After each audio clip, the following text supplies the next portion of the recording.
ICSE board वालों, 9th final का exam हो गया कंप्लीट और अब करनी है 10th की तैयारी।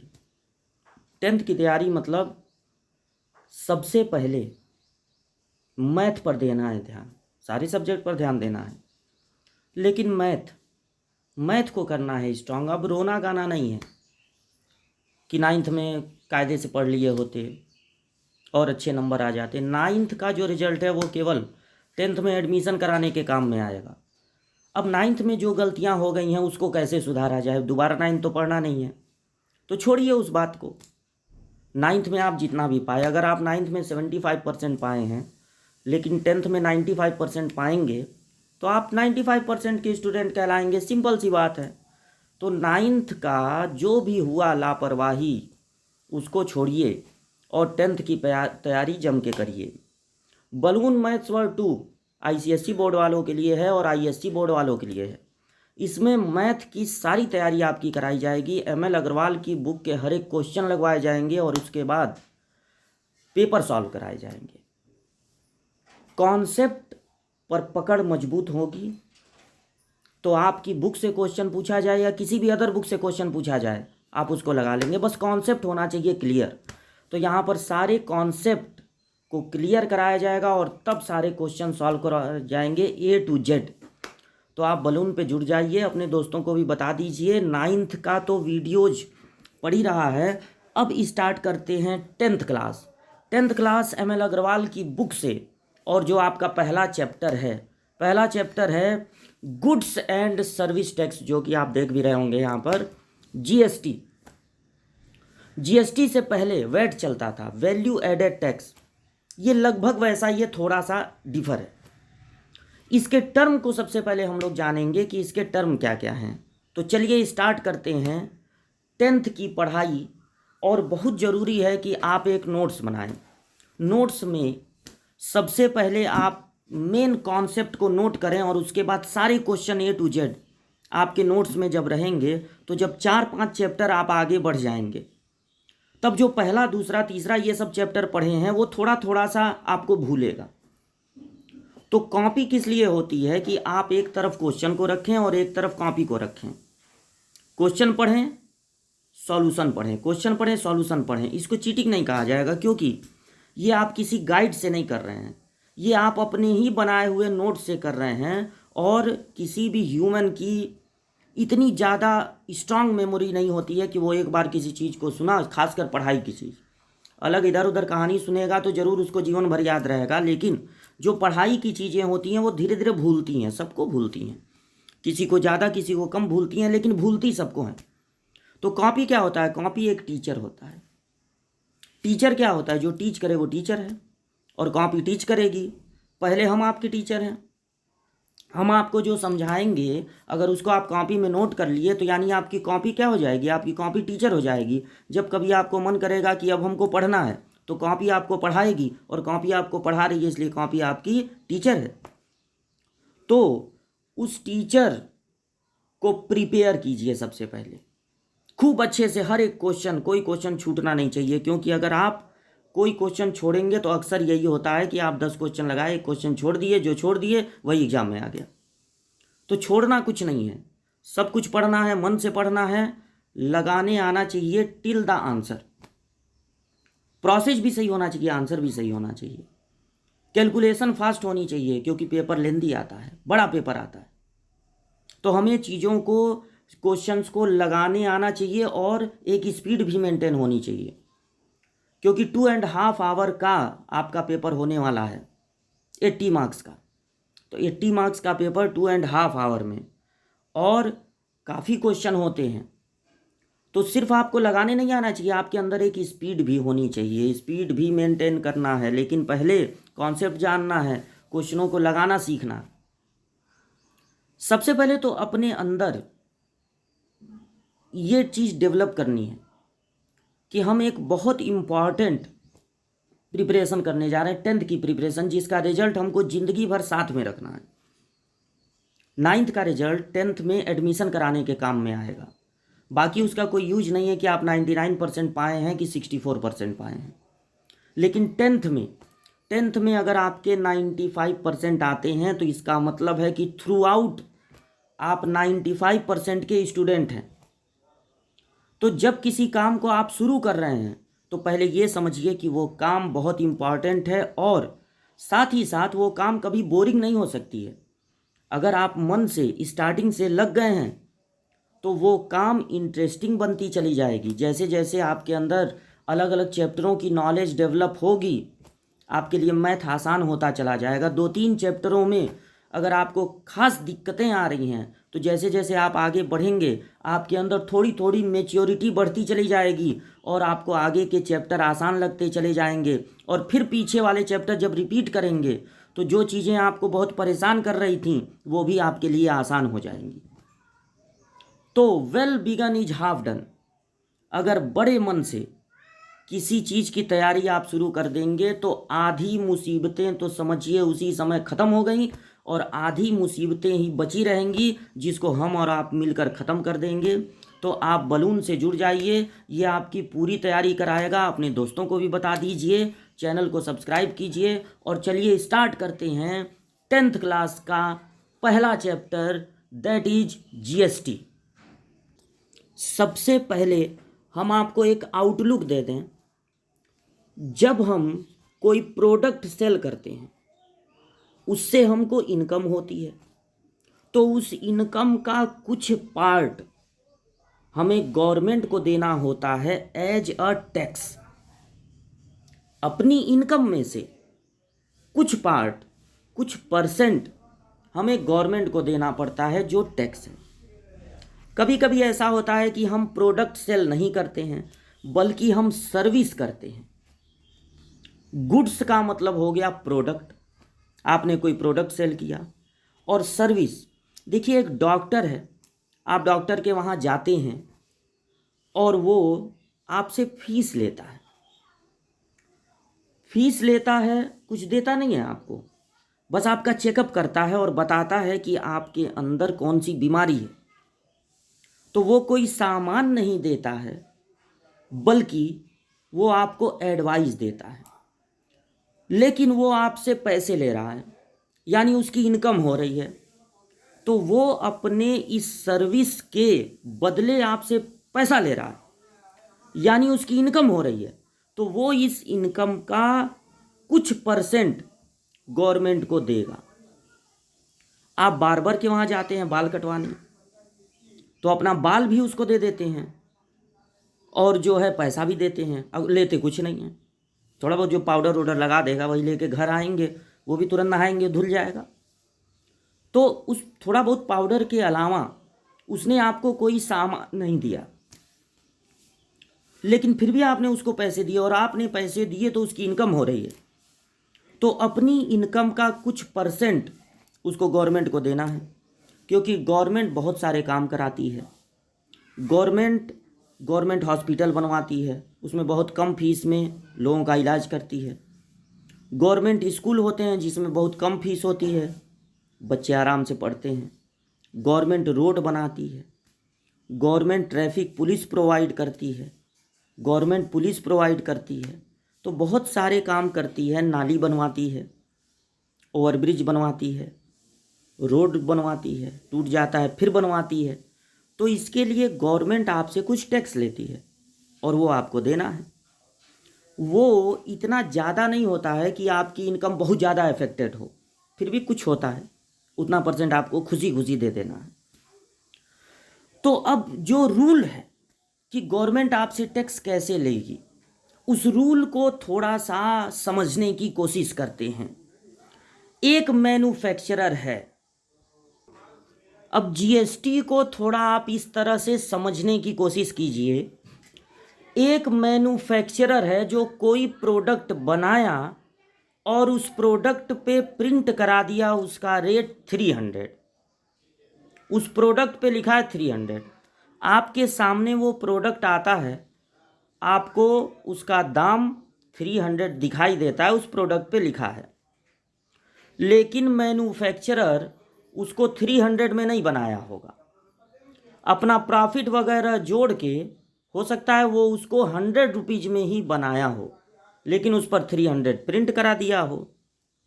अब वो मैन्युफैक्चरर डीलर, जब डीलर मैन्युफैक्चरर के पास जाता है, आप डायरेक्ट वहाँ पर नहीं जाते हैं, कभी कभी चले भी जाते हैं, लेकिन जनरली डीलर जो होता है वो मैन्युफैक्चरर के पास जाता है और कहता है कि हमको ये प्रोडक्ट खरीदना है। तो मैन्युफैक्चरर ने कहा कि ये प्रोडक्ट मैं आपको 180 में दूंगा। तो डीलर ने कहा अच्छा दे दीजिए। अब मान लीजिए डीलर उसको 180 में खरीद लिया। उसके बाद उस प्रोडक्ट को शॉपकीपर को सेल किया। डीलर के पास अब सामान आ गया है जिस पे 300 लिखा है, लेकिन किसी को नहीं पता, वो तो 180 में ख़रीदा है। अब वो डीलर शॉपकीपर को ये सामान जब सेल करता है तो वो 60 रुपीज़ प्रॉफिट लेकर, मान लीजिए 240 में वो सामान सेल कर देता है। 240 में वो सामान सेल करता है शॉपकीपर को। शॉपकीपर गया, कहा हमको ये प्रोडक्ट चाहिए, इस पर प्रिंट है 300, कितने में देंगे? तो डीलर ने कहा 240 में ले जाइए। तो शॉपकीपर ने उसको 240 में परचेज कर लिया। सामान पर अभी भी 300 लिखा हुआ है। शॉपकीपर अब दुकान में सामान को रख लिया।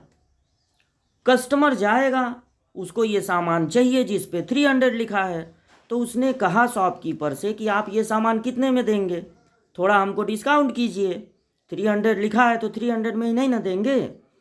तो शॉपकीपर ने अपने कंफर्ट के अनुसार, अपने प्रॉफिट को देखते हुए, अब वो 300 में उसको दे दे या 290 में दे दे, 10 रुपये छूट कर दे, या 280 में दे दे। तो मान लीजिए इस एग्जाम्पल में कि शॉपकीपर ने 280 में वो सामान कस्टमर को दे दिया। अब ये कहानी हुई, सामान का दाम कभी 300 मिला ही नहीं।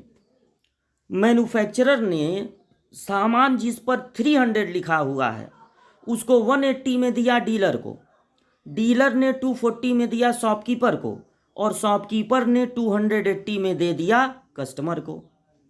अब ये टैक्स कैसे होगा? सपोज कीजिए टैक्स 10% नहीं होता है, लेकिन इजी वे में पहले एग्जाम्पल को समझने के लिए टैक्स हम 10% मान लेते हैं। मान लीजिए 10% टैक्स है। तो जब मैन्युफैक्चरर 180 में उस सामान को सेल करेगा तो जो डीलर है वो 180 का 10%, मान लीजिए कि 10% टैक्स है, जीएसटी 10% है सपोज कीजिए।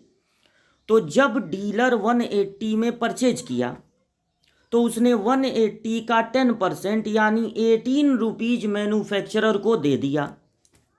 मैन्युफैक्चरर ने ये जो 18 रुपये मिले उसको, वो 18 रुपीज़ अपनी जेब से नहीं दिया, वो डीलर से लेकर उसने गवर्नमेंट तक पहुंचा दी। अब इस 18 रुपीज़ में 9 रुपीज़ वो पहुंचा दिया स्टेट गवर्नमेंट को हाफ, और 9 रुपीज़ पहुंचा दिया सेंट्रल गवर्नमेंट को। 18 रुपीज़ मैन्युफैक्चरर ने टैक्स दिया, लेकिन अपनी जेब से नहीं दिया, डीलर से लेके दिया। अब डीलर के दिमाग में ये बात है कि मैंने 18 रुपीज़ मैन्युफैक्चरर को दिया है, अब ये 18 रुपीज़ हमको वापस चाहिए। तो जब शॉपकीपर 240 में उस सामान को खरीदेगा तो डीलर क्या करेगा, उससे 10%, 240 तो लेगा ही, साथ ही 10% जीएसटी ले लेगा। तो शॉपकीपर उसको देगा 24 रुपीज़। इस 24 रुपीज़ को डीलर पूरा 24 रुपीज़ गवर्नमेंट को नहीं देगा। डीलर ने 18 रुपीज़ पहले मैन्युफैक्चरर को दिए हैं टैक्स के रूप में, तो अपना 18 वो इसमें से निकाल लेगा। जब वो शॉपकीपर से 24 रुपीज़ पाएगा तो वो अपना 18 इसमें से निकाल लेगा। कितने रुपए अब बचे? 6 रुपीज़। अपना 18 निकाल के अपनी जेब में रखा, बचा कितना? 6 रुपीज़।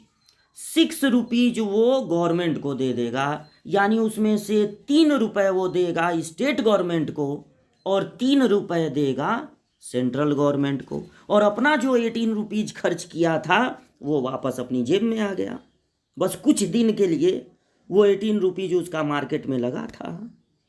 अच्छा, शॉपकीपर पाया, तो शॉपकीपर के दिमाग में अब है कि मैं 24 रुपीज जीएसटी दिया हूँ, 240 में तो खरीदा ही हूँ, लेकिन प्लस 24 जीएसटी भी दिया हूँ, यानी मेरा खर्च हुआ है 264।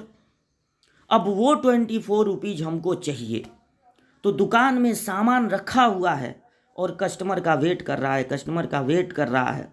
कस्टमर आया, कहा हमको ये सामान चाहिए, कितने में देंगे? तो कहा 300 लिखा हुआ है। अब ये तो अंदर की बात है कि खरीदा है 240 में, 300 लिखा हुआ है, लेकिन आप हमारे बहुत पुराने कस्टमर हैं, इसलिए आपको हम 20 रुपये कम में दे रहे हैं। कहीं मिलेगा नहीं, बस हमारी दुकान पे मिलेगा, अगली बार भी हमारी दुकान पर आइएगा। तो उसने 300 प्रिंटेड वाला सामान 280 में दे दिया और कहा कि आप 280 भी दीजिए और 280 का 10% जो जीएसटी है वो भी दीजिए। तो अब जो कस्टमर है वो 280 में परचेज कर रहा है, 280 का 10% वो देगा, यानी ₹28। अब ये शॉपकीपर क्या करेगा, इसने पहले 24 रुपीज डीलर को दिए थे टैक्स के रूप में, इस 28 में वो अपना 24 जो दिया था टैक्स वो निकाल के अपनी जेब में रख लेगा। बचा कितना? ₹4। इस 4 रुपीज को वो गवर्नमेंट को दे देगा, गवर्नमेंट को दे देगा। तो गवर्नमेंट को वो 2-2 रुपये देगा, 2 रुपये सेंट्रल गवर्नमेंट को और 2 रुपये स्टेट गवर्नमेंट को। इस तरह से मैन्युफैक्चरर ने तो अपनी जेब से कोई टैक्स दिया ही नहीं, वो तो डीलर से लेके दिया। डीलर ने जितना दिया 18 रुपये वो वापस ले लिया शॉपकीपर से। जब 24 रुपये मिले उसने गवर्नमेंट को दे दिया 6 रुपये, और जब शॉपकीपर 24 रुपये दिया है, जब कस्टमर से उसको मिला 28 रुपीज, तो उसने इस 28 रुपीज में से जो 24 दिया था वो अपना वापस निकाल लिया, और जो 4 रुपये बचे उसको गवर्नमेंट को दे दिया। कस्टमर, अब देखिए ये पूरा जो एनालिसिस है इसको देखिए। सबसे पहले मैन्युफैक्चरर ने दिए 18 रुपये गवर्नमेंट को, किससे लेकर? मैन्युफैक्चरर ने दिए किससे लेकर? डीलर से लेकर। अब डीलर को जो 24 रुपीज मिले शॉपकीपर से, डीलर को जो 24 रुपीज मिले शॉपकीपर से, उसमें से अपना 18 रुपीज निकाल कर, शॉपकीपर से मिला, अपना 18 रुपीज निकाल कर 6 रुपीज दे दिया गवर्नमेंट को। और इस शॉपकीपर ने जो कि पाया है कस्टमर से 28 रुपीज, उसमें से अपना 24 निकाल कर, जो उसने दिए थे, जो डीलर को दिए थे उसने 24, वो निकाल कर 4 रुपीज दे दिया गवर्नमेंट को, जो वो किससे पाया है? कस्टमर से। इस तरह से गवर्नमेंट को टोटल कितना टैक्स मिला? 28। 18 रुपीज गवर्नमेंट को दिया था मैन्युफैक्चरर ने, 6 रुपीज गवर्नमेंट को दिया डीलर ने, 4 रुपीज गवर्नमेंट को दिया शॉपकीपर ने। इस तरह से 28 रुपीज गवर्नमेंट के पास पहुंचे, और कस्टमर ने कितने दिए थे टैक्स? 28 रुपीज।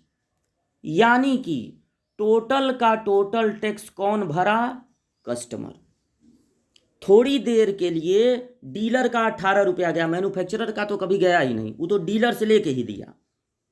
तो मैन्युफैक्चरर का थोड़ी देर के लिए, अगर 10 दिन उसको लग जाते हैं सामान को शॉपकीपर को बेचने में, तो 10 दिन तक वो 18 रुपीज उसका था जो उसने गवर्नमेंट मैन्युफैक्चरर को दिए थे। अब जो है वो 18 रुपीज उसको उस 10 दिन के बाद मिल गए, और 6 रुपये जो बचे पहुंचा दिया उसने गवर्नमेंट के पास, अपना 1 भी रुपया नहीं। अब उसके बाद जब शॉपकीपर को 28 रुपये मिले कस्टमर से, तो उसने अपना 24 रुपीज़ निकाल लिया और जो 4 रुपये बचे वो गवर्नमेंट के पास पहुंचा दिया। तो इस तरह से गवर्नमेंट को टोटल टैक्स मिला 28 रुपीज़ और कस्टमर में ने भी कितना दिया, 28 रुपीज़। यानी कि सारा का सारा टैक्स कौन देता है, कस्टमर। अब अगर यह बात आपको बुरी लगी कि सारा का सारा टैक्स तो कस्टमर दे रहा है, ये लोग थोड़ी देर के लिए दे रहे हैं और उसके बाद इनको वापस मिल जा रहा है, तो उसका लॉजिक ये है कि मान लीजिए मैन्युफैक्चरर ने फ्रिज बनाया। अब फ्रिज बनाया लेकिन ठंडा पानी पिया नहीं, फ्रिज को पैक करके रख दिया। डीलर गया, उस फ्रिज को उठा लाया, अपने गोडाउन में रख दिया, ठंडा पानी वो भी नहीं पिया, फ्रिज तो पैक है। उसके बाद शॉपकीपर गया, डीलर के पास से फ्रिज उठा लाया, लेकिन ठंडा पानी वो भी नहीं पिया क्योंकि फ्रिज तो पैक है।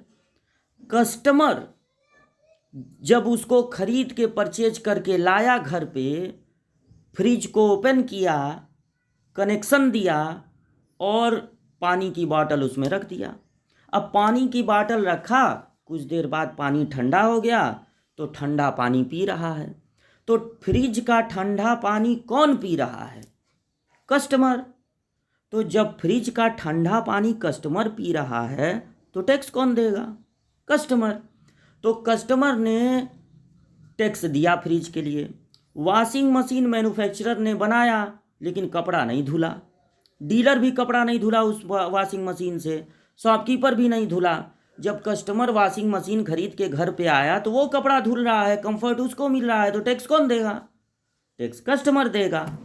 तो इस तरह से ये जितने भी मिडिल लोग होते हैं, रिटेलर होते हैं, मैन्युफैक्चरर होते हैं, डीलर होते हैं, शॉपकीपर होते हैं, ये मिडिल में जितने भी लोग होते हैं वो कुछ देर के लिए तो टैक्स देते हैं, लेकिन बाद में वो सारा का सारा टैक्स कस्टमर से वसूल लेते हैं और अपने बीच में जितना जितना टैक्स दिए थे वो वापस ले लेते हैं।